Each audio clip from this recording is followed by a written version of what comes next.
கணித மேதை ராமானுஜம், அவர் தான் இந்த நாட்டில் மேக்ஸில் எக்ஸ்பர்ட். அவரை மாதிரி கணக்கு போட முடியாதுல்ல. யார் யார் நல்லா கணக்கு போட்டால் அவர் கணித மேதை ராமானுஜம் சொல்லுவாங்கல்ல. அந்த கணித மேதை ராமானுஜம் இங்கிலீஷில் ஃபெயிலு, 3 தடவை ஃபெயிலு, 3வது தடவை 3 மார்க்கில் ஃபெயிலு. நான் பொய் சொல்லலைங்க. கணித மேதை ராமானுஜம் வரலாற்று எடுத்து படிச்சு பாருங்க. அதனால அவரால் ஹையர் ஸ்டடிஸ் போக முடியல. ஆர்பர்ல ஒரு கிளார்க் வேலைக்கு போயிட்டாரு.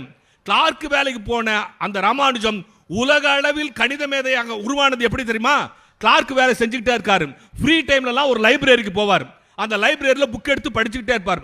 அப்படி படிச்சுட்டு இருக்கும்போது அந்த லைப்ரரியில் கேம்பிரிட்ஜ் பல்கலைக்கழகத்திலிருந்து ஒரு பேராசிரியர் ஒரு பத்திரிகையில் ஒரு கணக்கு போட்டு இந்த கணக்குக்கு யாராவது விடை எழுதுங்கன்னு எழுதியிருக்கார்.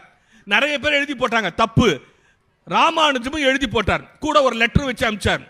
அந்த கேம்பிரிட்ஜ் ப்ரொஃபசர் பார்த்துட்டு அசந்துட்டான்.